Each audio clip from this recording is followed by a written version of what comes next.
Pessoal, vocês vão, por gentileza, administrando a entrada do pessoal aqui no grupo para mim, fazendo um favor? E aí eu já vou focar em dividir a tela com vocês. Vamos ver. Não, não é essa. Ele está buscando aulas antigas. Tem que fazer uma limpa aqui. Pessoal, só alguém confirma para mim, por gentileza, se vocês estão enxergando o slide chama Aula de Crescimento e Desenvolvimento. Sim.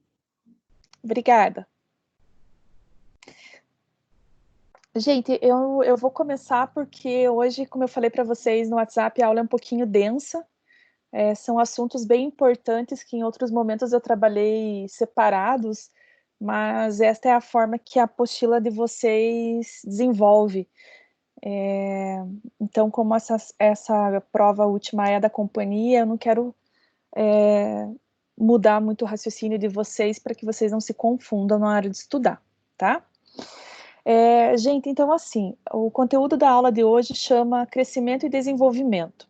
A gente já falou um pouquinho disso na segunda ou na terceira semana de aula, quando a gente falava da parte de crescimento mesmo voltada à anatomia, né? Então, a constituição dos tecidos e a questão dos estágios fenológicos, né? Que eu acho que dentro desse tema, crescimento e desenvolvimento, ela é um tema muito importante para a vida profissional de vocês, tá? Hoje eu vou fazer uma abordagem conforme eu comentei com vocês da apostila. A gente vai começar a falar um pouquinho sobre germinação, aí vamos falar sobre dormência, que é uma consequência, né, do assunto, e aí depois a gente vai falar um pouco de questões que são voltadas ao florescimento, tá? Que é uma etapa muito importante no desenvolvimento vegetal. Vamos seguir a mesma logística. Se vocês sentirem dificuldade de alguma coisa, vão perguntando, e se não entenderem ou se qualquer coisa falhar, por favor, me avise, tá? Eu não vou colocar o slide no modo apresentação, porque comumente ele trava, tá? Mas eu acho que vai ser bem tranquilo para vocês visualizarem. Bem, gente, então, assim, o primeiro contexto, né? Então, o que é crescimento? Crescimento de uma planta é todo crescimento que representa um aumento irreversível de tamanho. Então, toda parte todo constituinte que a planta fabricou, ele não encolhe, tá? O máximo que pode acontecer é de uma planta murchar, né? Mas aí ela perde volume de água, ela não perde volume de tecido, tá? Então, o crescimento basicamente é aumento irreversível, tá? Nas ciências biológicas, na fisiologia, a gente estuda o crescimento e desenvolvimento de uma planta pelas fases fenológicas, né? E apesar de a gente ter vários pesquisadores descrevendo estágios fenológicos, as fases fenológicas são duas: vegetativo e reprodutivo, né? Então, a questão, se a gente racionalizar a campo, né, a gente entende que isso é um ciclo, porque a semente que é colocada a campo para germinar, emergir, ela vai fazer todo um ciclo de vida, ela vai maturar, e aí depois ela vai dar origem a um novo processo germinativo de novo, tá? O que nós temos que entender, a gente já vai comentar um pouquinho para frente, é a diferença de grão e semente, tá? Então, basicamente, o processo é esse, tá? Então, o ciclo da planta é dividido entre estágio vegetativo e reprodutivo. O que determina a mudança do vegetativo para o reprodutivo é a emissão do primeiro botão floral, tá?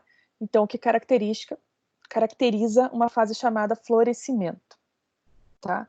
Então, a gente poderia já subdividir em 3 etapas, né? Semente, flor e maturação fisiológica. Então, como se fosse início, meio e fim, tá?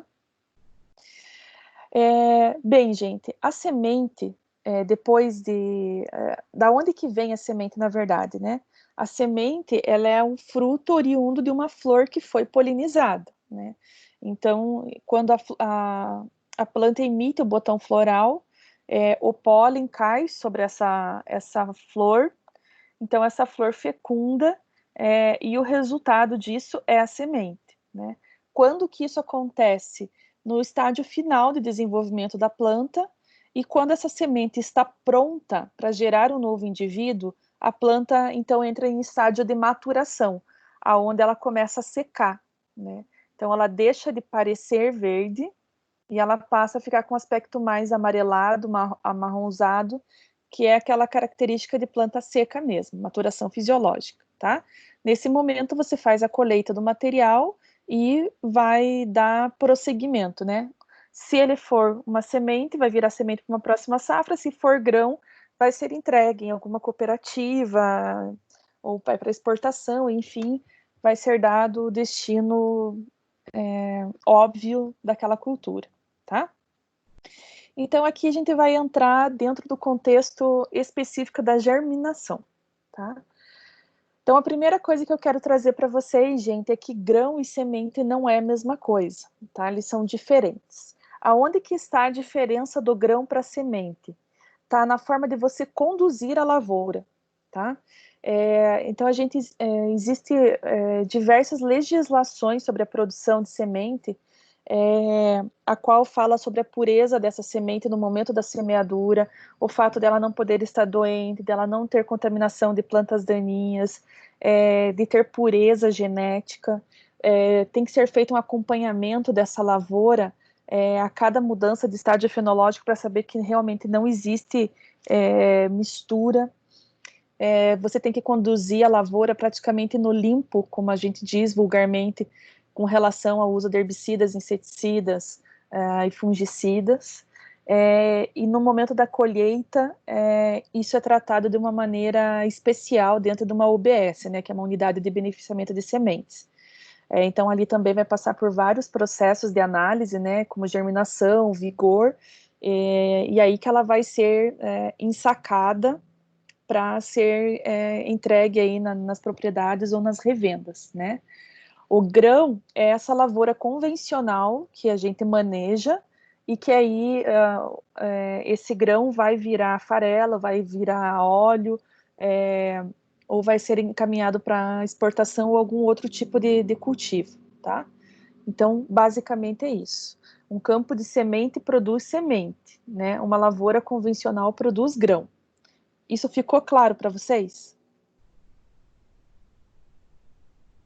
Sim. Obrigada, tá? Aí, gente, eu deixei aqui alguns conceitos para vocês bem importantes, tá? Isso aqui é de um livro só sobre germinação de sementes, e ele traz essa seguinte citação, né? As gerações gametofíticas de todas as plantas com sementes passam a ser nutricionalmente esporófito-dependentes, isto é, adquirem condição parasítica. O que essa frase quer dizer para vocês, gente? Que no momento onde a semente, né, ou o grão, ele está sendo fabricado, nesse caso aqui eu estou mostrando para vocês vagens e espiga, né? Porque representam bem essa questão que a gente associa visualmente com semente. Então, no momento em que isso está sendo, que a planta está enchendo esse grão, naquele momento, imagine que essa semente é como se fosse uma mulher grávida, essa vagem é uma mulher grávida, e o bebê crescendo dentro dela é a semente. Então, assim como a mãe e o filho humano são ligados por um cordão umbilical, também existe uma ligação entre a semente e a vagem para que cada uma delas vá tendo o enchimento, tá? Quando a planta está em maturidade fisiológica, existe um desligamento disso, tá? É como se a semente ali ficasse solta dentro da vagem, tá? Isso é um sinal de maturidade da semente também, não só da planta, tá? E aí ela consegue, com isso, ter reservas para passar esse período entre a colheita e a próxima semeadura, tá? Então, é isso que essa slide quis dizer. Então, eu coloquei ali, ó, uma vez dispersa da planta-mãe, a semente representa um organismo autônomo, sendo que a comunidade do desenvolvimento do embrião dependerá de uma série de fatores, seja da própria semente ou seja do ambiente. Então, vocês vão ver que hoje nós vamos ver as fases da germinação. E é só depois de concluída a terceira etapa que essa semente vai emitir a radícula, e a partir da radícula ela começa a absorver água e nutrientes, tá? Então, a gente entende que, nesse momento, ela já dá suporte para que as folhas sejam lançadas para fora do solo, né?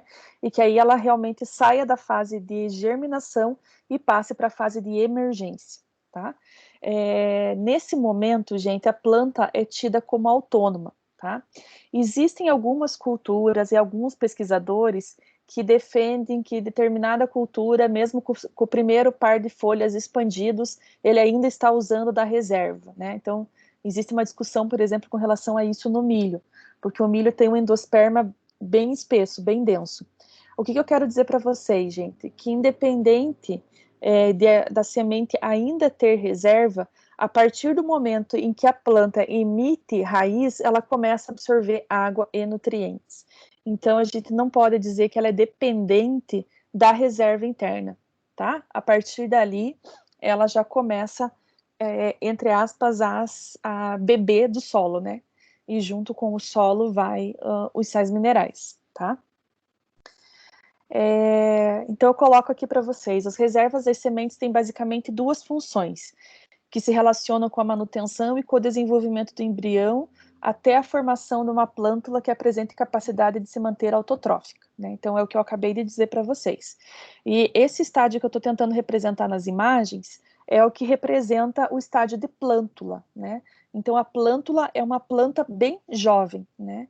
Então, quando ela está com os tecidos bem tenros, e normalmente ainda ela não desenvolveu o primeiro par de folhas bem expandidos, né? Então, é bem fácil de caracterizar, tá?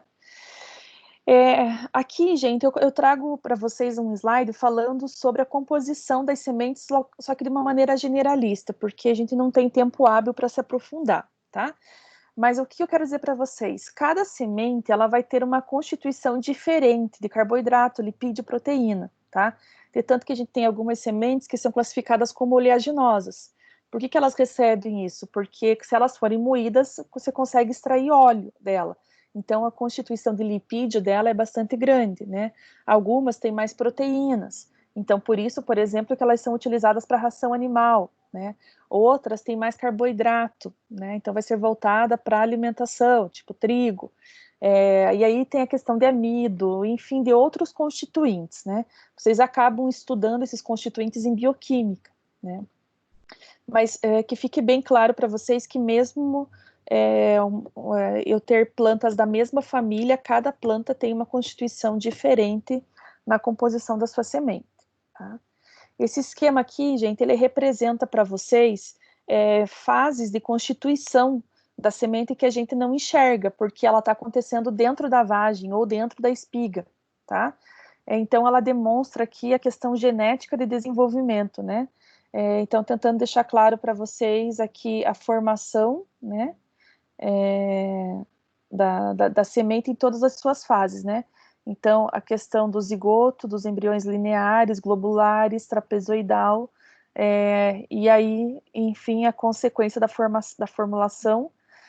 Algumas sementes vão apresentar dormência, a gente vai ver isso daqui a pouquinho. Vocês vão ver que dormência, gente, ela é um fenômeno natural das plantas, só que algumas sementes que são cultivadas, que a gente conhece como grandes culturas, nas fases de melhoramento que elas já sofreram, essa questão da dormência já foi eliminada pelo melhoramento. Por isso que a gente não precisa fazer quebra de dormência delas para utilizar, tá? E aí, então, a gente consegue fazer a semeadura e a planta, tendo condições que a gente vai entender que aqui é essência, essa semente germina, tá? Professora, Oi. o produto fertilizante organomineral, ele ajuda na quebra da dormência, né? Não, você vai ver para frente que a quebra de dormência são processos bem abrasivos ou químicos. Eu vou mostrar os processos para vocês hoje. A adubação não quebra a dormência. Entendi, li errado. Tá? Bem, até onde eu conheço, tá? Conceitos basiquinhos. Então, gente, por que um engenheiro agrônomo precisa entender de germinação, tá? Primeiro porque o número de sementes germinadas e emergidas vão determinar o que a gente chama de stand, né?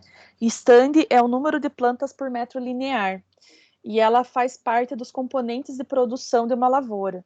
Então, é o número de plantas por metro que eu vou calcular quantos números de plantas por hectare, e em cima desse número de plantas, eu vou ter uma definição aí de uma provável colheita, né? Quanto que eu vou produzir por hectare, tá? Então, tudo começa nesse momento. Outra questão importante, gente, é que, diferente das plantas daninhas, as plantas cultivadas, elas tendem a germinar todas na mesma condição, praticamente ao mesmo tempo, tá? E isso é um fator que é muito importante a semente não ter a quebra de dormência natural, ou que ela já tenha sido quebrada, para que o manejo seja realizado também de maneira uniforme, né?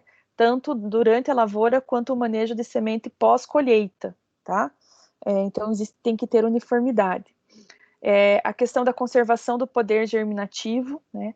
Então, qual que é o problema de eu usar o grão como uma semente? Eu manejo uma cultura convencional, eu colho como grão, mas eu vou fazer a semeadura desse material. Esse material vai germinar? Ele pode germinar, mas ele não vai ter as características de qualidade de uma semente garantidas, né?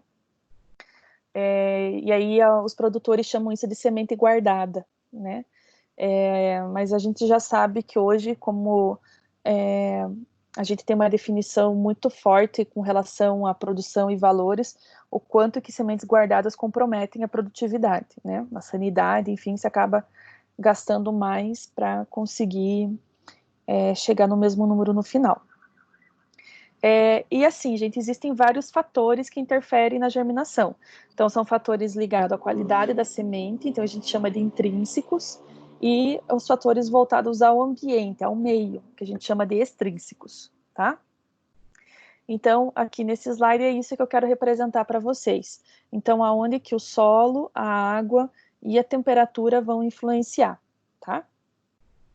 Se a gente tivesse em aula comum, a gente faria várias práticas com relação a esse tema, tá?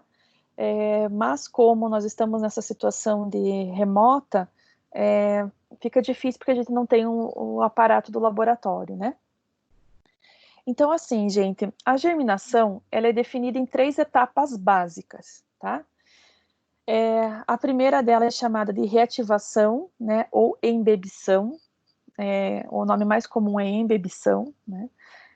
Onde a respiração dessa semente é ativada, e aí as demais etapas de metabolismo, consequentemente, são startadas, tá?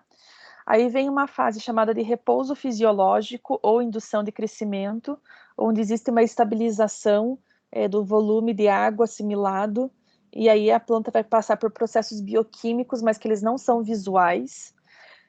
E aí acontece a terceira etapa, que é de crescimento ou protrusão da raiz primária, também chamada de radícula, tá?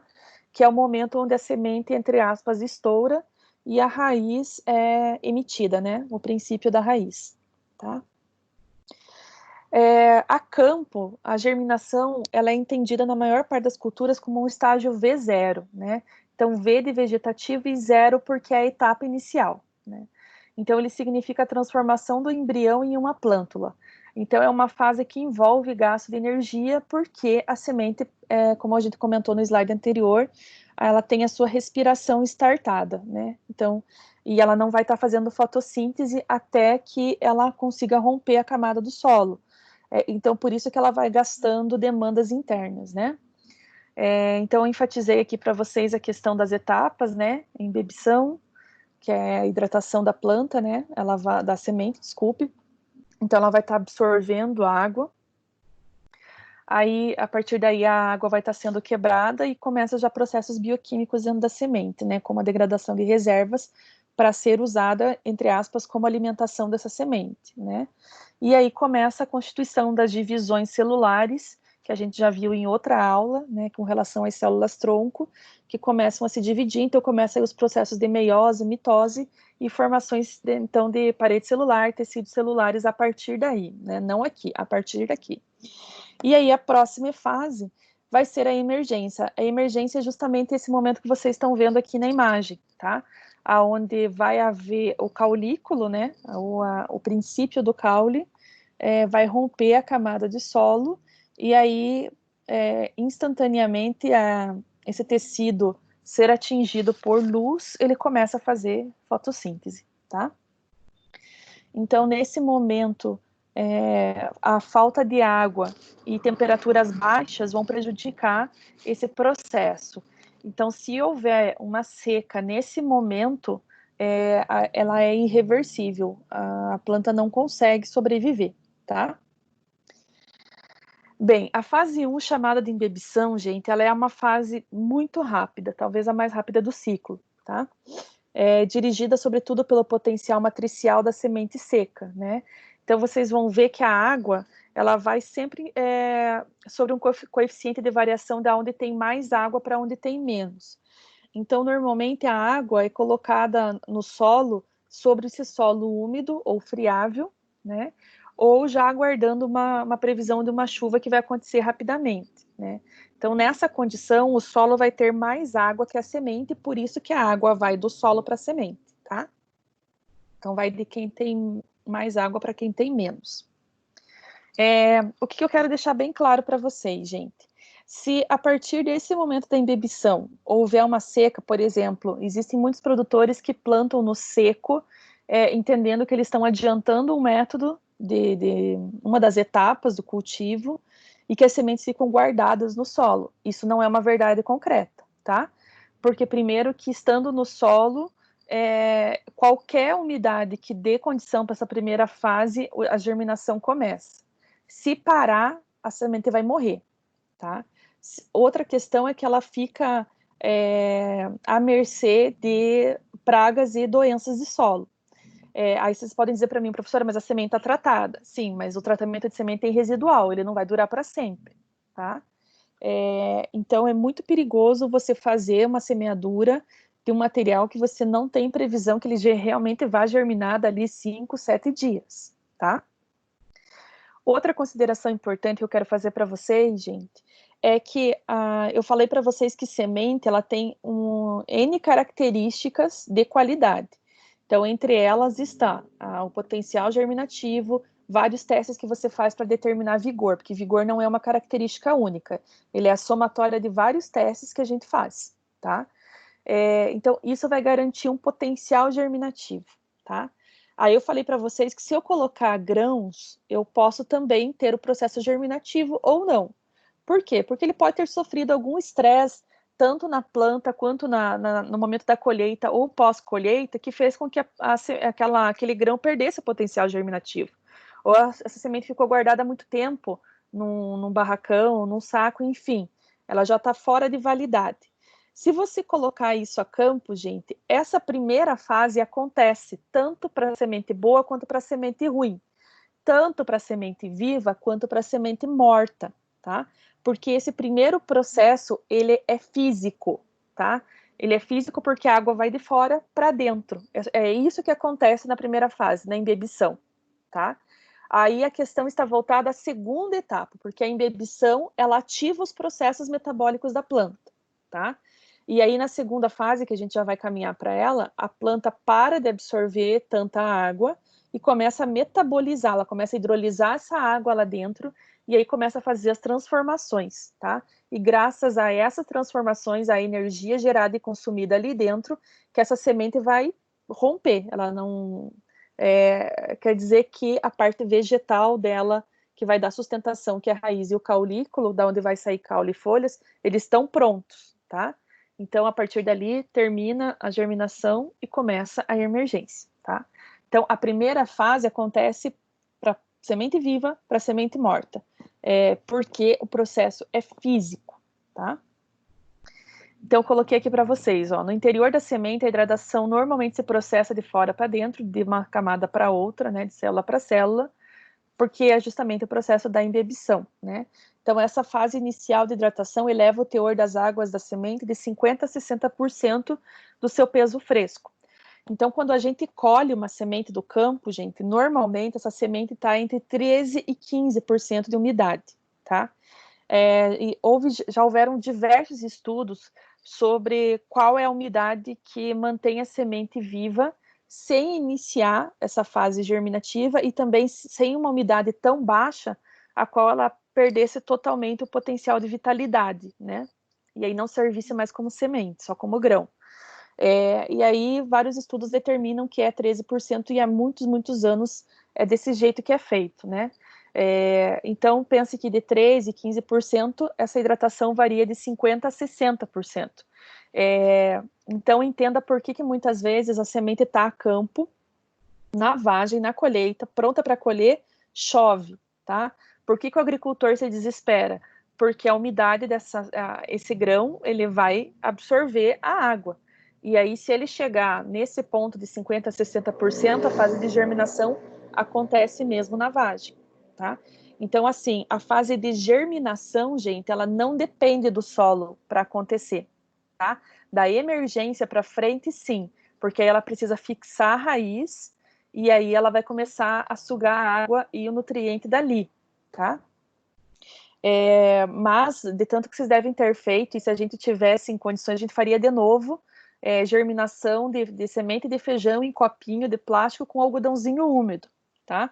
E vocês iam ver que a germinação ia acontecer, porque a germinação independe de reservas externas, tá? Então, por isso que ela acontece. Espero que tenha ficado claro. Bem, então aqui a gente já falou. Se a gente tiver a oportunidade, a gente fará uma prática ainda. Vamos ver como é que se desenha aí o nosso futuro próximo, tá? Bem, gente, saindo da fase 1 de embebição, que é uma fase física, ela entra na fase 2, tá? Então, como eu falava, nessa fase são ativados processos metabólicos, né? Onde vai iniciar, então, o crescimento do embrião, começam as fases de meiose, mitose, entre outras, tá?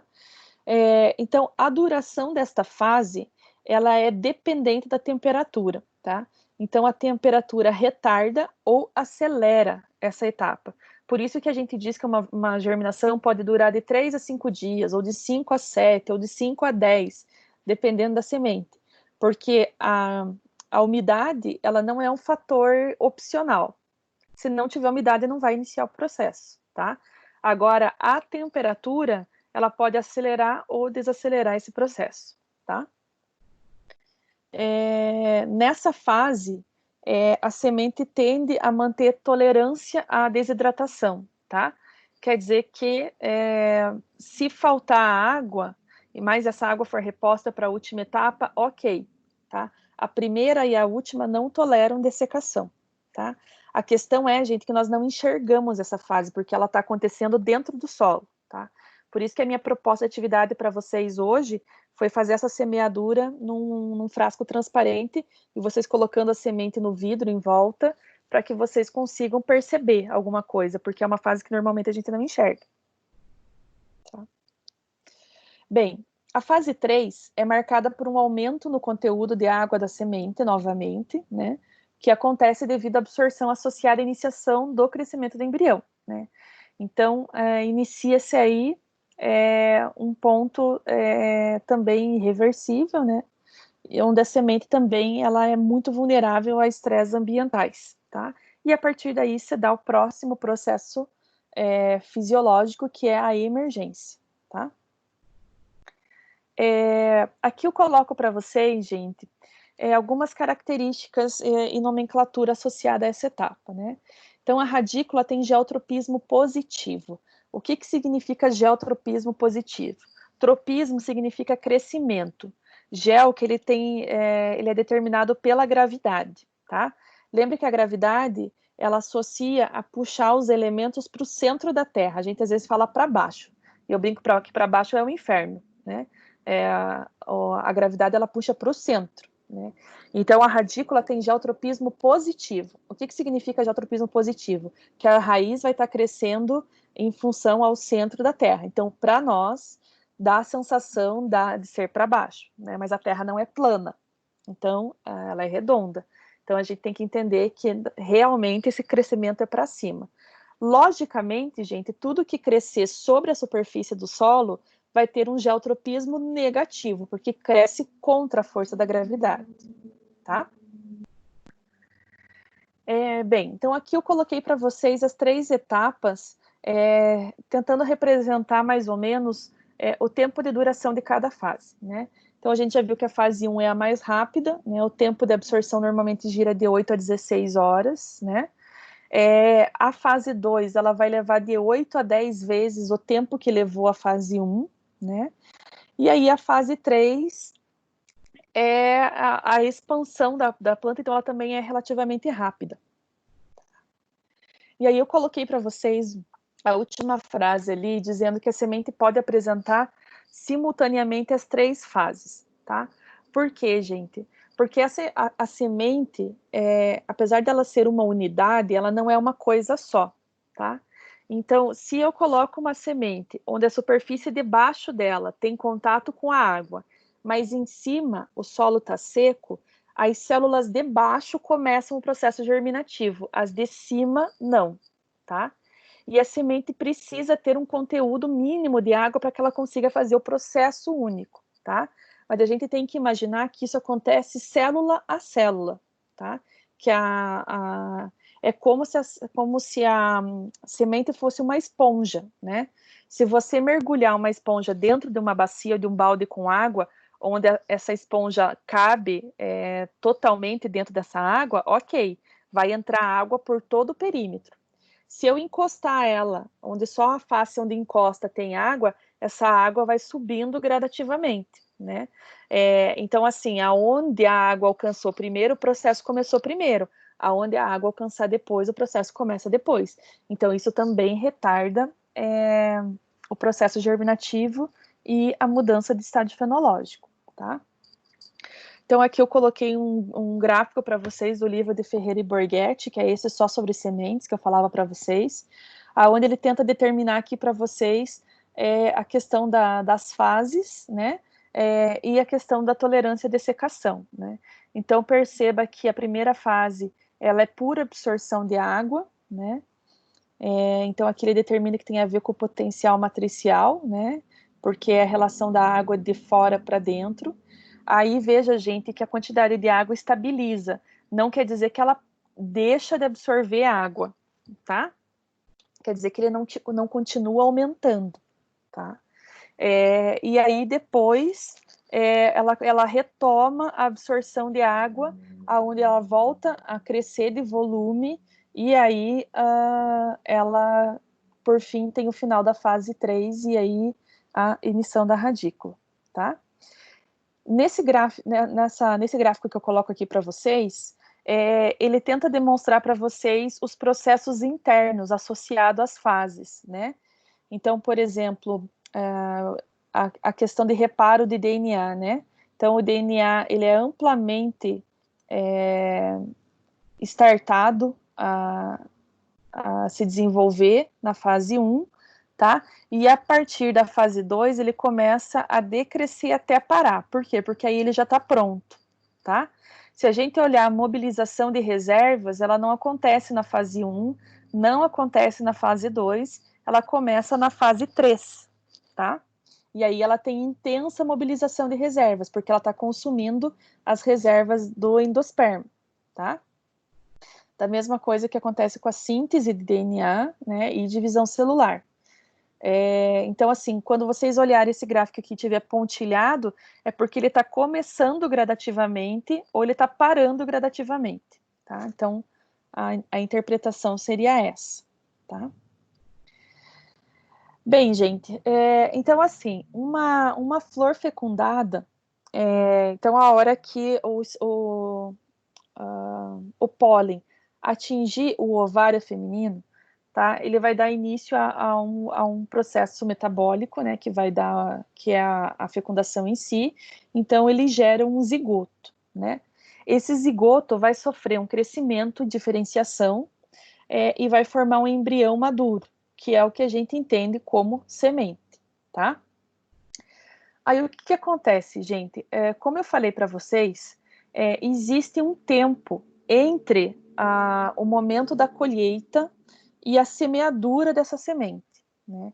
Então, esse espaço, vamos dizer assim, entre uma safra e outra é chamado de repouso fisiológico, tá? Ou de criptobiose, tá? Criptobiose é quando a semente está nesse estágio, tá?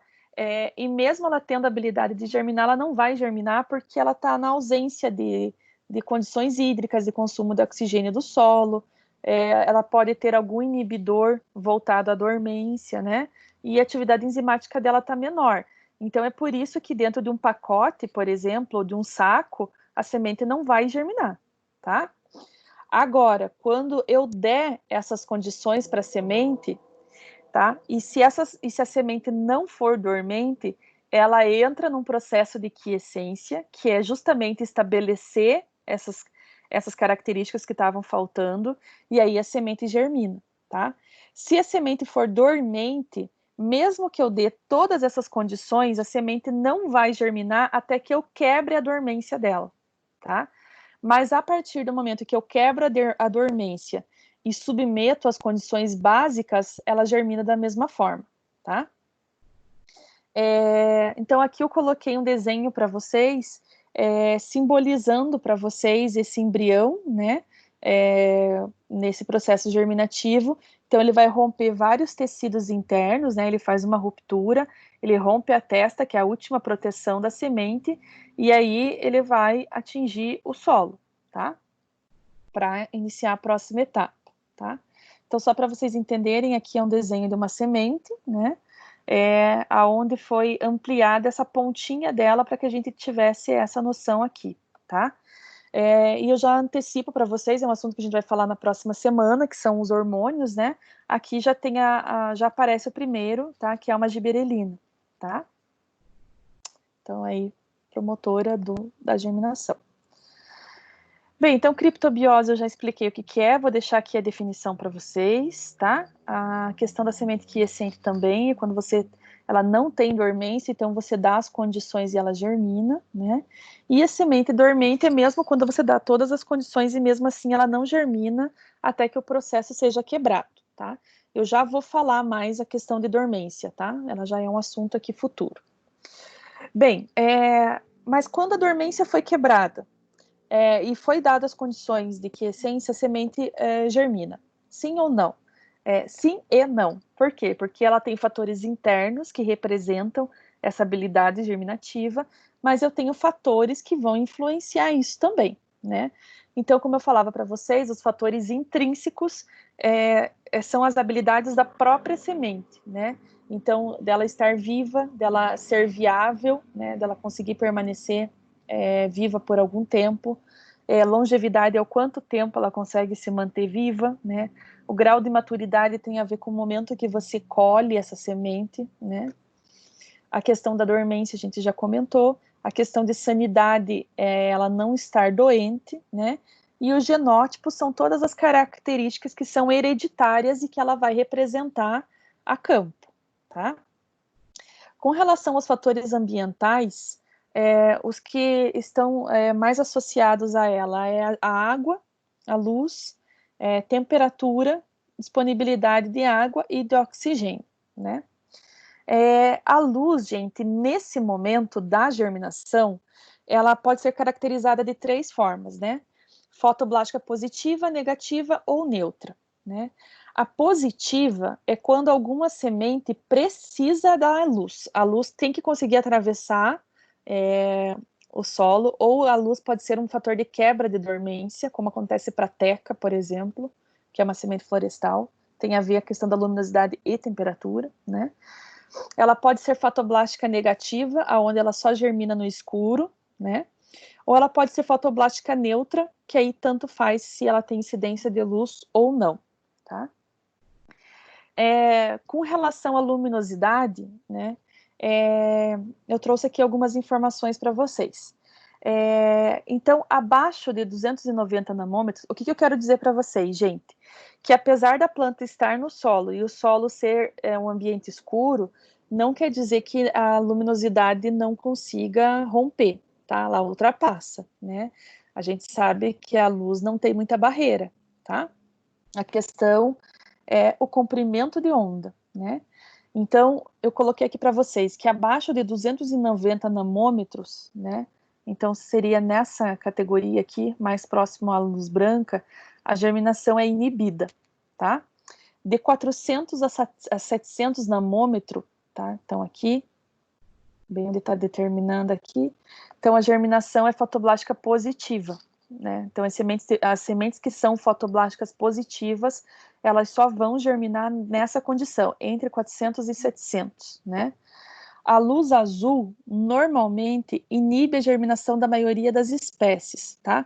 Principalmente as que são fotoblásticas negativas, né? E a luz vermelha promove a germinação, tá?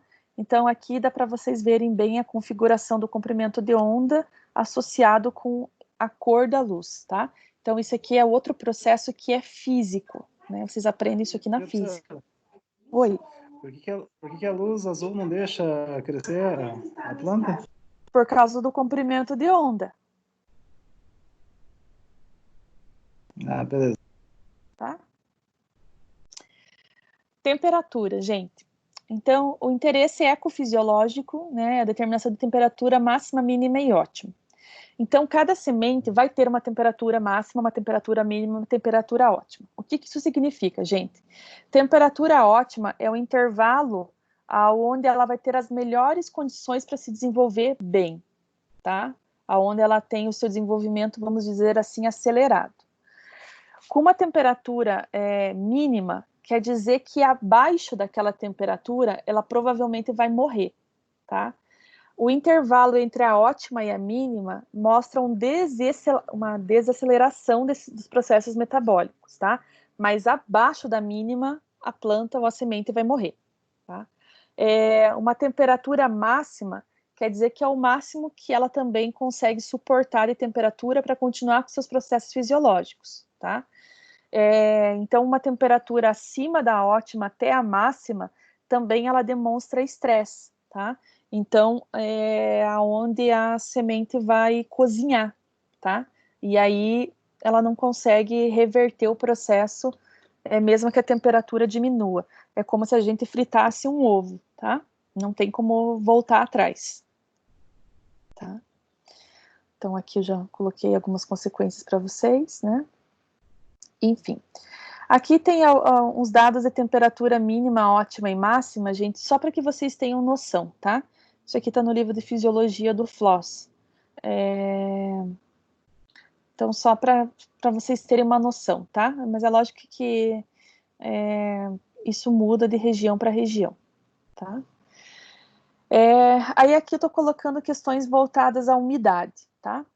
Então, assim, gente, se faltar água, a gente já sabe que a germinação não vai acontecer, tá? Ou ela acontece, interrompe, e aí você vai ter que fazer uma semeadura de novo, tá? Você tem que esperar um pouco, fazer uma dessecação das sementes que germinarem, emergirem, e aí desseca porque vai estar tudo irregular e tem que começar tudo de novo. Então, é muito gasto, tá? Mas se sobrar água, eu também tenho um estresse, porque se vocês lembrarem, quando a gente falou de água, a planta também pode morrer afogada por excesso de água, né? Então a gente tem que entender que existe uma velocidade de absorção que a planta consegue, que a semente consegue absorver, e a planta depois, consequentemente, tá? Então, eu relacionei aqui para vocês, tá? Mas é assunto que a gente já comentou quando nós conversamos sobre água. Aqui eu já falei para vocês que ela vai sempre do maior potencial para o menor, né? Então, aqui fatores que interferem na fase vegetativa, né?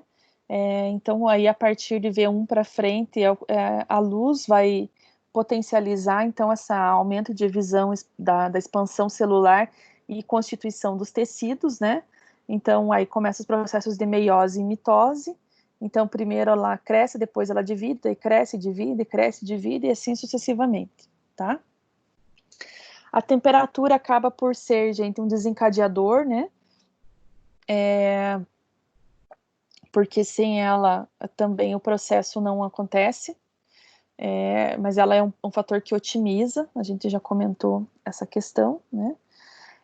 Aqui eu coloquei um gráfico para vocês representando aonde vocês estão vendo essa bolinha em vermelho, ela representa para vocês a semente, né?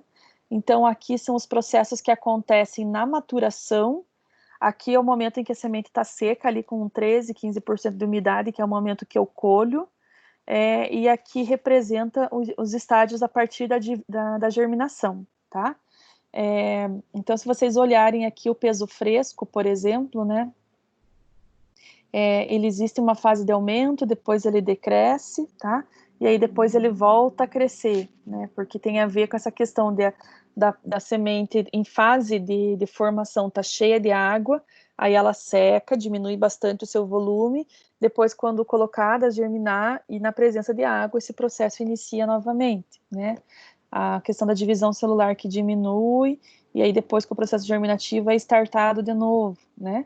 Então, isso aqui são fases bem concretas desses estágios, tá? Aqui eu coloquei para vocês, gente, uma evolução, que é o que eu quero mais ou menos que vocês consigam enxergar com a prática que eu propus, né? A temperatura não está das melhores, então pode ser que a gente não consiga ver processos tão avançados, mas vocês vão conseguir ver processo, tenho certeza, tá? Se a gente tivesse em laboratório, a gente estaria fazendo essas práticas ali, né? E esse aqui é um rolo de germinação, que é um dos testes que o mapa prevê, né, para você conseguir certificar a semente e dizer o potencial germinativo, né? Então, existe para cada cultura um número X de sementes que a gente semeia nesse papel chamado papel de germiteste. É um papel especial e umedecido. Eu distribuo as sementes de maneira equidistante, deixo no germinador por um período aí aproximadamente de 7 dias, e aí eu abro o rolo e faço a contagem, né, de quantas sementes germinaram, tá? Apesar que o que vocês estão vendo aqui já é uma plântula, tá? Porque ela já tem uma radícula bem definida e o caulículo também, tá? Então, se ela tivesse a campo, ela já teria rompido a superfície do solo, tá? Bem, gente, então se fosse para a gente definir de alguma forma a germinação, se vocês forem estudar sobre isso, que devem, né, vocês vão ver que existem diversas definições sobre germinação. Mas eu coloquei uma para vocês que para mim é a mais clara e que ela engloba todo o conceito real, né? Então ela é uma sequência de eventos fisiológicos, né, influenciada por fatores externos e internos, né? Aonde cada fator desse pode atuar por si ou eles interagem entre si, e isso vai causar, então, a concretização do processo ou não, né? Com relação a essa primeira etapa, gente, vocês têm alguma dúvida? Que daí agora eu vou para quebra de dormência. Professor, no experimento aí, se deixar no sol, será que vai melhor a germinação, né, do feijão no potinho? Vai bem melhor. Tá? Ah, tá, beleza. Obrigada. Bem, gente, então assim, como nós comentamos acima,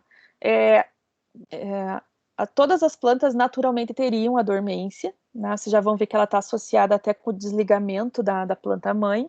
A questão é que as plantas que não apresentam dormência essa dormência já foi retirada via melhoramento. As que não foram, o processo precisa ser quebrado para que ela possa germinar, tá? Normalmente, gente, a dormência está associada aí a plantas frutíferas ou florestais. Para as florestais, acho que todas, tá? Então, existem processos bem concretos aí com relação à quebra da dormência. Algumas plantas, elas ainda podem possuir dormência, mas a reprodução delas normalmente não acontece via semente. Então, por exemplo, pêssego, a gente não costuma plantar o caroço em si. A gente faz uma muda, né, que é a reprodução assexuada, que a gente fala, né, a promoção de mudas. Então, todas as fruteiras, pera, kiwi, pêssego, maçã, tudo você normalmente transplanta a muda. E você faz a muda a partir de uma parte vegetativa de uma planta-mãe, né? Então também tem essa questão. Algumas culturas não foi desenvolvida a quebra da dormência porque a reprodução a campo não é feita via semente, é uma reprodução vegetativa, tá? Bem, então as sementes dormentes são aquelas que apresentam alguma restrição interna ou sistêmica, e que é essa restrição que impede o processo germinativo, né? Então, existem alguns tipos de dormência. A inata, né, que ocorre antes da dispersão da semente. A induzida, que se instala na semente após a dispersão. A imposta, quando a semente não germina devido a uma condição adversa do ambiente, que é equivalente à quiescência, né? E a relativa, que representa a variação de sementes a fatores ambientais, tá? E aí elas podem ser divididas em dormência primária ou inata, que é aquela que é antes da semente ser separada da planta-mãe, ou a dormência secundária ou induzida, que acontece a partir daí, tá? No fundo da tela eu estou mostrando um processo de quebra de dormência que é pela exposição da água, tá? A gente já vai ver ali. Mas a água corrente, ela tem uma determinada força sobre essa semente, e isso pode ser promotor de um dos processos de quebra, tá? Então, aqui, dormência primária e secundária, eu já acabei de explicar, tá? Aí eu coloco aqui para vocês, né, gente? Então, existem vários tipos de dormência. Então, com relação ao tegumento espesso, né? Então, são os tipos de semente que tem um revestimento externo muito espesso, e esse revestimento é o que promove o impedimento da entrada de água, né? Então, essas espécies, por exemplo, elas têm que passar por abrasão do tegumento ao longo de um leito de um rio, ou se caírem numa zona de arrebentação, por exemplo, de costa litorânea. Então, tem que ter força, né? Então, outras sementes podem precisar de um processo de abração de tegumento espesso que se inicia na germinação. Um dos processos, por exemplo, é lixar a semente, tá? Então, o processo abrasivo é que você vai ter que romper esse tegumento, tá? Uma outra característica pode ser a presença de inibidores, né? Então, muitas espécies de plantas produzem certas substâncias químicas durante o desenvolvimento, as quais inibem o embrião, né? E por isso tornam esse embrião dormente. Então, obviamente, essa semente deve ter algum mecanismo para eliminar essas substâncias antes de germinar, tá? Então, aqui eu estou mostrando um exemplo para vocês, gente. Os livros vão citar isso aqui, se eu não estiver enganada, está no livro do Gilberto Gerbay, tá? Vocês têm acesso a ele também pela biblioteca. Então, aqui eu estou tentando demonstrar para vocês o processo, né, de germinação. Aqui já é uma planta, né, onde estão citando alguns exemplos, né. Então, a escarificação é um deles, o fogo é outro, né, a inibição a questão da associação de hormônios, que a gente vai ver na semana que vem, entre eles as gibberelinas, auxinas, citocianinas, né, e também questões voltadas ao fitocromo, que a gente já vai falar também na continuidade dessa aula, tá? Então, são processos que a semente pode sofrer no solo ou não, e que vão ser promotoras aí da quebra de dormência, tá? Então, um exemplo de quebra de dormência é através de um processo chamado estratificação, que consiste no tratamento da semente hidratada numa temperatura baixa, né? Então, você vai manter essa semente embebida numa temperatura de 4 e 6 graus, tá? Para cada semente, gente, para cada processo de quebra de dormência, ele tem uma relação com semente, a que temperatura e por quanto tempo, tá? Como eu estou exemplificando os processos para vocês e não dá tempo da gente se aprofundar, eu não estou trazendo essas especificações, mas a literatura traz, tá? Então, se porventura vocês precisarem dessa informação, saibam que existe e ela é bem clara, tá? Com relação à alternância de temperatura, então são sementes que a gente também hidrata, né? Só que você vai submetendo essa semente úmida em temperaturas diferentes, né? Então, aqui eu coloco para vocês, em geral, alterna-se uma temperatura na faixa de 30 graus com outra 10 ou 15 graus mais baixo, por um intervalo, por exemplo, de 8 horas, né? Então, você deixa 8 horas a 30 graus e depois 16 horas a 20 graus, tá? Então, com essa alternância de temperatura, existe esse choque térmico, e esse choque quebra o processo de dormência, e a partir daí ela germina, tá? Pós-maturação a seco, né? Então, armazenam-se sementes não hidratadas por um período de tempo variável, em temperaturas relativamente elevadas, então na faixa de 40 a 60 graus, e algumas requerem temperatura, um tratamento mais curto, porque essa semente pode cozinhar, tá? Então, por isso que eu falo que o processo é muito específico, semente a semente. Quebra de dormência por tratamento químico, né? Então, consiste em solução com fitorreguladores, principalmente gibberelinas, né? Então, aí está voltado a fito-hormônios ou a nitratos, tá? Associado, não sozinho. Escarificação, né? Então, consiste em submeter a semente a algum tratamento que facilite a difusão. Então, a escarificação pode ser esse processo abrasivo, que a gente já comentou, a perfuração da semente, a imersão dela em substâncias corrosivas, né, como ácido sulfúrico, é bem comum, principalmente para as espécies florestais, aí, eucalipto, pinos, né, imersão em solventes orgânicos ou em água fervente, tá? E aqui, oi. O químico, ele se torna viável, assim, para você realizar, tipo, Sim, em questão do valor sim, de produto, assim? sim, sem ele não acontece, Simon, tá? Então, assim, quando você vai produzir, porque assim, ó, quando você planta eucalipto e você não tem viveiro, você não vai comprar semente, você já vai comprar a muda, tá? Agora, se você cultiva eucalipto e tem viveiro, você normalmente vai produzir a tua muda. Então, existe um processo de escolha dessa semente e de tratamento dela, que normalmente é o ácido sulfúrico. Então, ele vai ter uma concentração e você vai deixar a semente X horas naquela concentração, tá? Aí depois você tira e faz a semeadura e o processo é natural.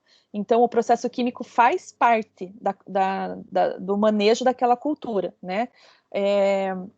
Os pinos, por exemplo, tem muito a ver com a questão da temperatura baixa, que a gente já falou. Então, tem sementes de pinos que são guardados na geladeira, a geladeira já calibrada para aquela temperatura, também fica ali por alguns dias, depois vai para um processo de confecção da muda. A erva mate, por exemplo, é a escarificação, tá? Então, assim, cada cultura tem o seu processo, e ele é viável, sem ele não acontece, tá? E não quer dizer que é um processo caríssimo, é que ele vai dar mais trabalho, né? Porque uma semente de soja, de feijão, de milho, de trigo, a gente não tem esses processos, né? Porque, como eu falei, eles já foram quebrados, mas algumas culturas têm, tá? Ele é bem concreto, bem real. Também é uma prática que eu gostaria de fazer com vocês, mas não deu, tá? Por enquanto não deu. Respondido? Sim. E daí essas práticas, professor, a gente vai fazer depois dessas daí que a gente tá falando? Então, na verdade, é assim, gente, quando a gente tem uma disciplina blended, eu normalmente substituo o máximo de práticas por conteúdo, tá? Eu estou pedindo para a Adriane deixar uma carga horária reservada para a gente fazer prática, mas a questão é que eu não sei até quando que vai a pandemia para a gente poder dizer quando que essas práticas vão acontecer, tá? Então, assim, a carga horária prática, na verdade, a única prática que vocês realmente fizeram comigo foi no dia de campo, que foi justamente esse processo de germinação que a Ana estava mostrando, só que ela estava mostrando a relação voltada à viabilidade da semente, né? Então, tinha relação com a teste de tetrazóleo, ela mostrou vários resultados desse tipo para vocês, tá? E a gente não conseguiu ir efetivamente para laboratório, né? A gente teve um mês de aula presencial, e nesse um mês teve feriado, né? Então, a gente não conseguiu fazer as práticas que eu gostaria, né? Então, eu gostaria realmente de fazer mais, mas eu estou me preocupando em passar o conceito para vocês, até porque para a gente fazer a prática depois fica facilitada, né? Eu gosto de fazer o invertido, fazer a prática primeiro e mostrar o conteúdo depois, porque aí fica mais fácil de vocês entenderem, né? Que é a metodologia de aula invertida. Mas nessa condição de pandemia a gente não está tendo essa opção, né? Certo? E aí, gente, o processo aqui desse slide é o de lixiviação, né? Que consiste em manter sementes imersas num recipiente com água ou com água corrente, né?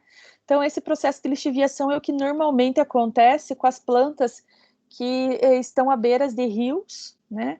E aquelas que conseguem sobreviver próximo de costas litorâneas, voltada a ilhas, enfim, que conseguem daí também tolerar a questão da água salgada, tá?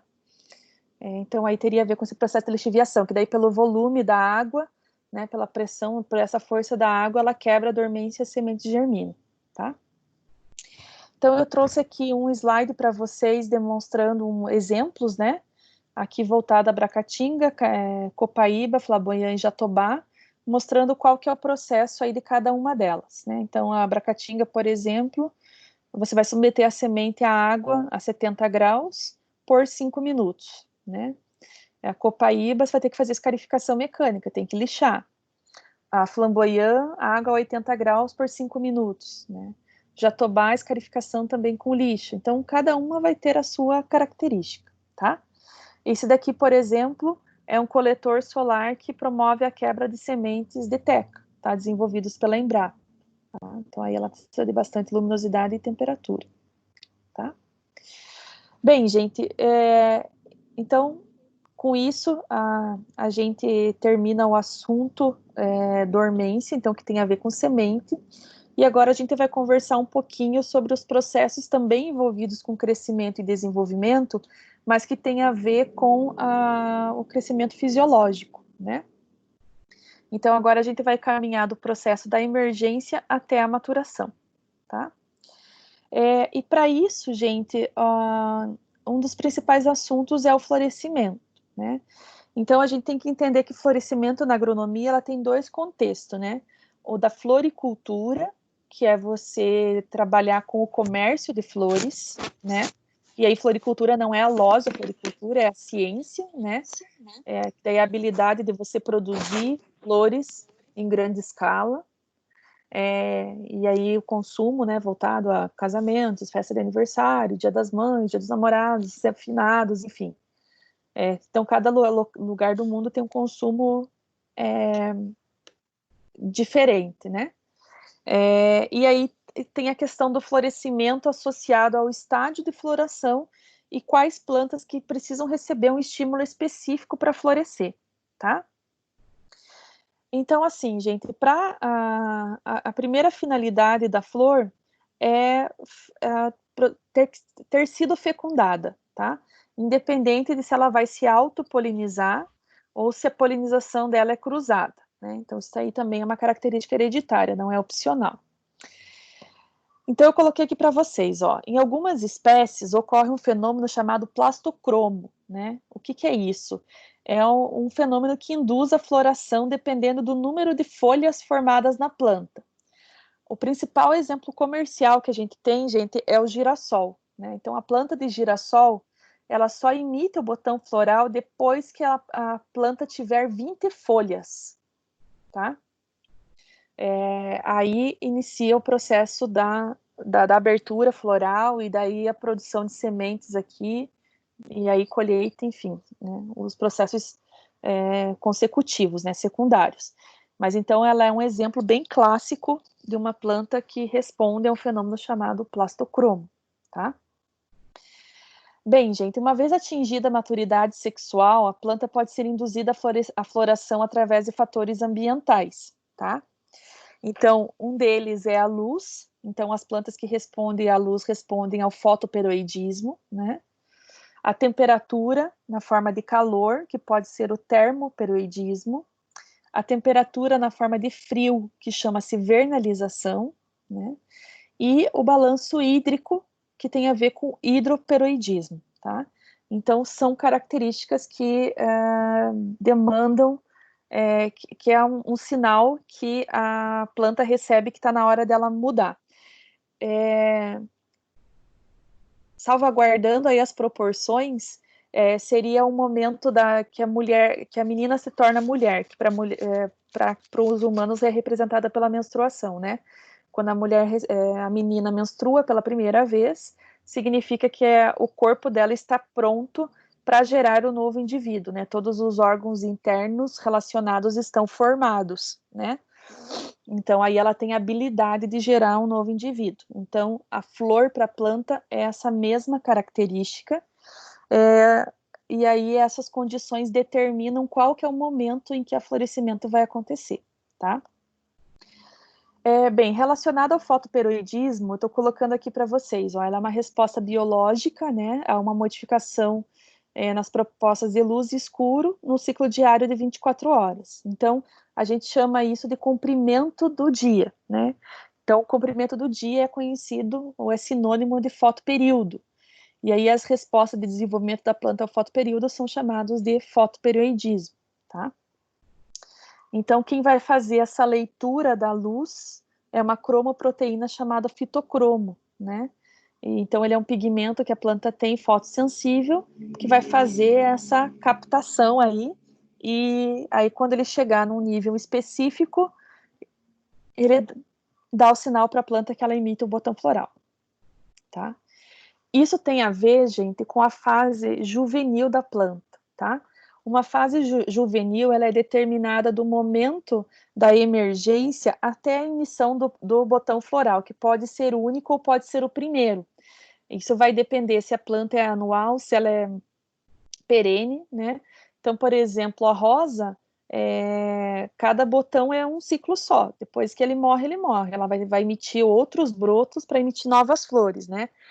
O milho, depois que você colhe, você só vai ter uma nova flor, uma nova semente, se você plantar, né? Café, ele tem ciclo de 2 em 2 anos, então a cada 2 anos ele vai emitir novas flores, né? A uva aqui, existem várias classificações, essa aqui não é a única, tá?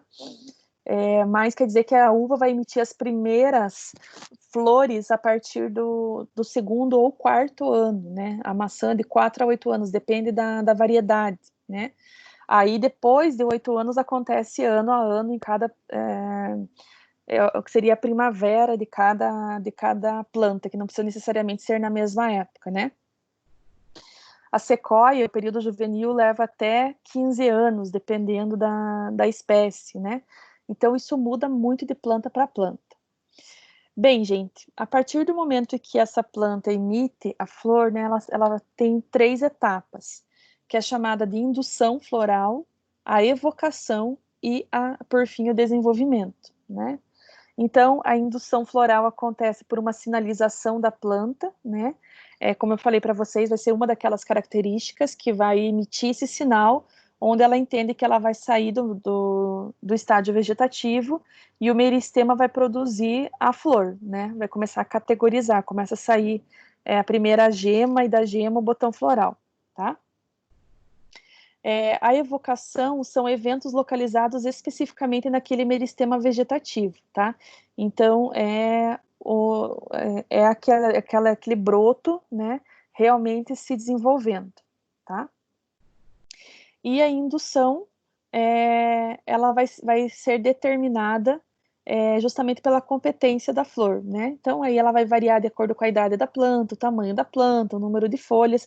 Então, quer dizer que depende de cada espécie que a gente está falando, tá? Mas o resultado da indução floral é a flor como a gente conhece, tá? Então, como a gente já comentou e vai continuar conversando agora no restante desses slides, essa indução floral ela pode estar envolvida com fatores endógenos que têm a ver com a própria planta, quanto com questões voltadas ao ambiente externo, tá? Então, os fatores ambientais, eles vão atuar na sincronização da reprodução, que é em que momento que essas flores vão abrir. Então, se vocês pegarem o estágio fenológico da soja, do feijão, vocês vão ver que os estádios falam a partir da primeira flor. Então, quer dizer que é um processo que ele não acontece exatamente ao mesmo tempo, né? Não é como se fosse um nado sincronizado. Ele está dentro do mesmo período, de uma mesma janela, né? Mas as plantas vão desenvolvendo isso de uma maneira diferente, principalmente aquelas de ciclo indeterminado, que aí justamente o florescimento não acontece todo ao mesmo tempo, né? Então, isso tem a ver com a questão da fecundação cruzada, né, das flores femininas e masculinas, porque eu preciso do pólen para fecundar o ovário, né? A questão da recombinação genética, a disponibilidade de agentes polinizadores como a abelha, né? Dispersão dos frutos e sementes, que acontece a partir daí, e aí condições adequadas para a continuidade dos processos, tá? Então, como a gente falava, gente, um dos fatores é a luz, né? Então, a luz é uma resposta de fotoperíodo. Então, a gente classifica as plantas com relação à luz, a resposta à luz para florescimento, de 3 formas: plantas de dia curto, plantas de dia longo e plantas neutras ou indiferentes, tá? Então, as plantas de dia curto são aquelas em que o acúmulo de horas de luz tem que ser pequeno, por isso que o dia é menor do que a noite, tá? As plantas de dia longo são aquelas que precisam de horas de luz solar maiores do que a noite, né? Então, para nós, isso está associado a inverno e verão, né? Então, no inverno, as noites são maiores que o dia, quer dizer que demora mais para o dia amanhecer, para ter luz, e anoitece mais rápido, né? E durante o verão, amanhece mais cedo e anoitece mais tarde, então isso tem a ver com o comprimento da luz. Isso acontece, gente, em função do momento tanto de rotação quanto de translação, né? Nesse momento, principalmente a translação, porque é justamente o movimento da Terra em volta do Sol que vai dar essa diferença de comprimento de dia, né? E aí tem aquelas plantas que são neutras, que são as que a luz não determina esse processo, tá? Então, no caso que vocês viram do girassol, o girassol, quando emite a 20ª folha, ele sabe que vai florescer, né? As outras plantas que a gente vai estudar aqui, vocês vão ver que não são dessa forma, tá? Então, eu deixei aqui a relação para vocês. Então, enfatizando que em cada lugar do mundo, em função da latitude e longitude, eu vou ter datas e períodos diferentes, tá? Então, eu coloquei essa tabela para vocês aqui, exemplificando isso, né? Então, se eu fizer a semeadura num determinado momento, quando ela emergiu dia 2/5, né? Tanto em Mandarim, quanto em Pequim, quanto em Tóquio, quanto em Biloxi. São locais diferentes do globo. Quantos dias vai levar para essa semente germinar, tá? Então, em Mandarim 40, em Pequim 60, em Tóquio 87, em Biloxi 125. Por quê? Por causa do acúmulo de luz, tá? Então, aqui são outros exemplos, tá? E aí eu separei esse gráfico aqui, que também é do livro do Gerbai, para tentar representar graficamente isso para vocês, tá? Então, assim, gente, todo dia é composto por 24 horas, tá? A questão é que a gente só tem 2 dias no ano em que o dia e a noite têm o mesmo comprimento, que são os equinócios, né? Que é o início da primavera e do outono, né? A não ser esses dias, eu vou ter variação de horas de luz versus horas de escuro, tá? E aí, dependendo se a planta é de dia curto ou de dia longo, eu vou ter um acúmulo de horas diferentes para ela ter uma resposta, tá? Então, vamos analisar esse primeiro exemplo que eu estou trazendo para vocês aqui em cima, tá? Então, veja, espero que fique claro para vocês que aqui representa um dia de 24 horas, aonde nesse dia a noite é maior que o dia, tá? O dia é simbolizado pelo branco, a noite pelo escuro. Isso está claro para vocês?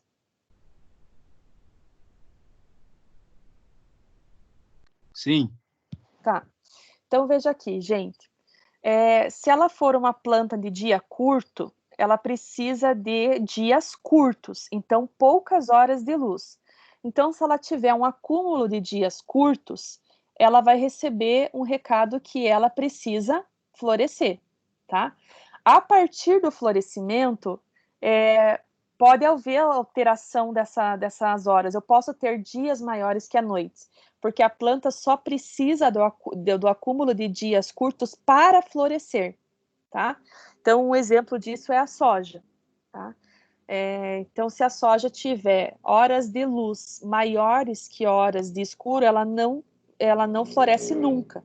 Por isso que a soja do lado de pedágios, por causa daquela luz forte que fica ininterrupta, né? Passa a noite inteira ligada e durante o dia tem luz, aquelas plantas ali em volta não florescem nunca, elas ficam vegetando eternamente, tá?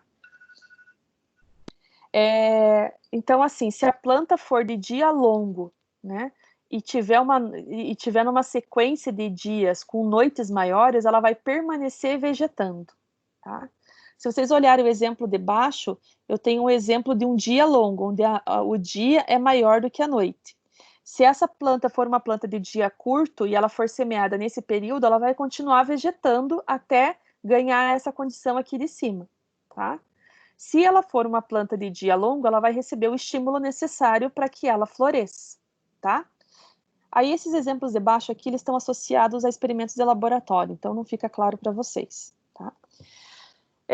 Aqui eu trouxe alguns exemplos para vocês de plantas de dias curtos, né? Então aí, principalmente para nós, o milho é um exemplo disso. Só que o milho não responde só a questão do dias curtos, né, gente? Ele responde a graus dias. Vocês devem ter aprendido isso em agrometeorologia, né? Se não tiveram, vão ter. Então, você conta para o milho a questão de horas de luz, é diferente, né?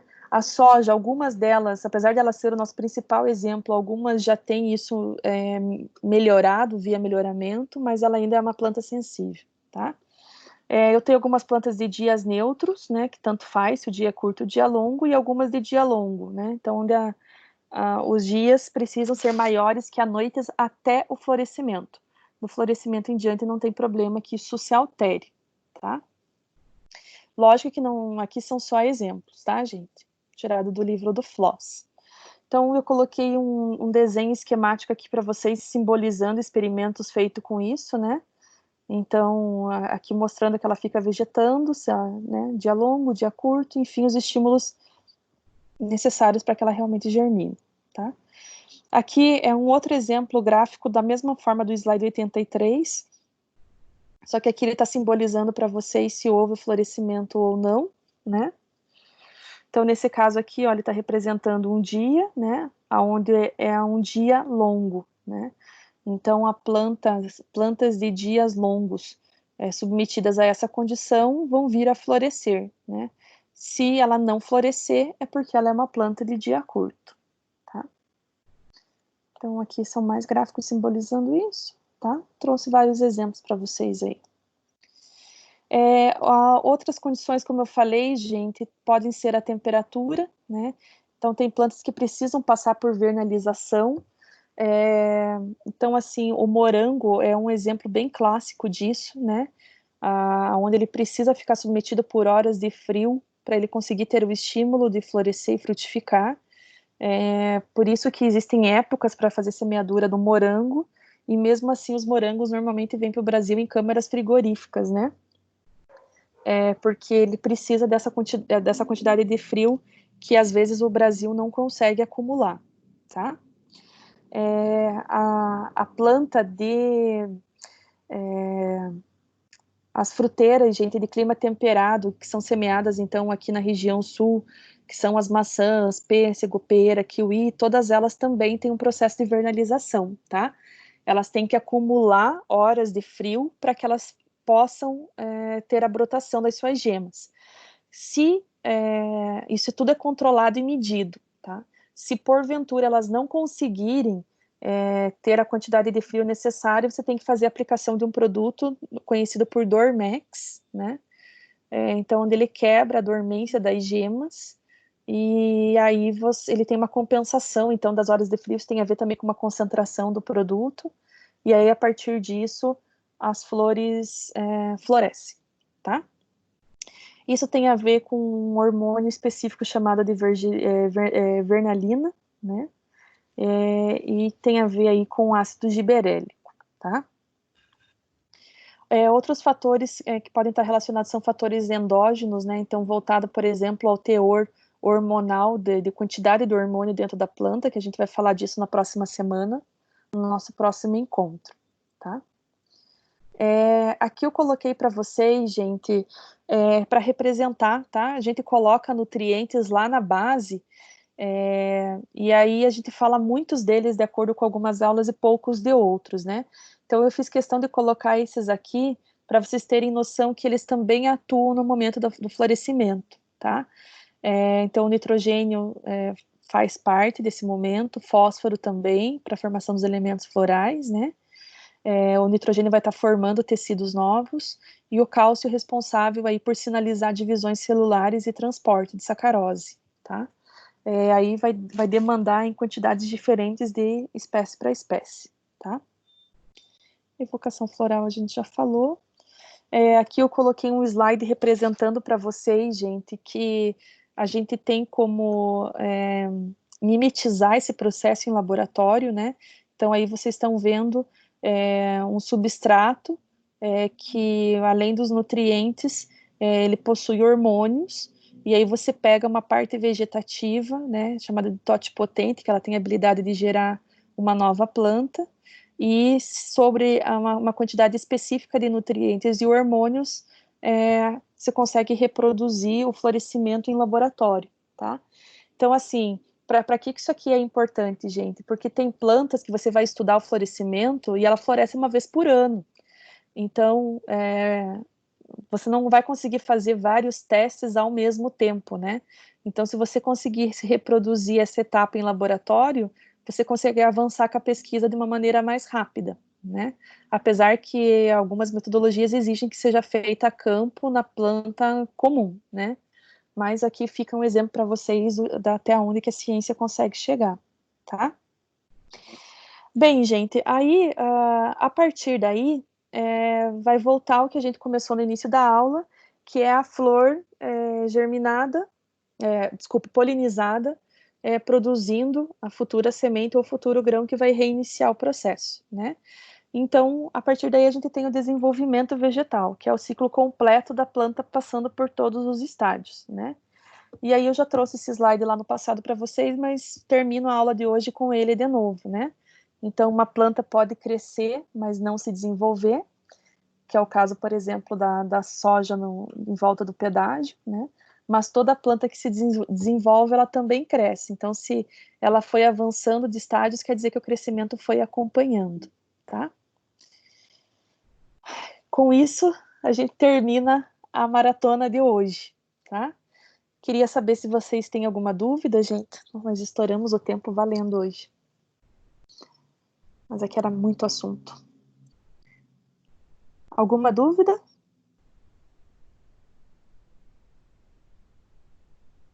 Eu não tenho. Acho que tá tranquilo. Então tá bom. Gente, eu não posso me prolongar muito mesmo, porque agora eu já começo outra aula, tá? Às 8h30. Outra blended. Mas se vocês tiverem alguma dúvida, depois eu posso responder pelo grupo, né? Não esqueçam de mandar atividade para mim de respiração.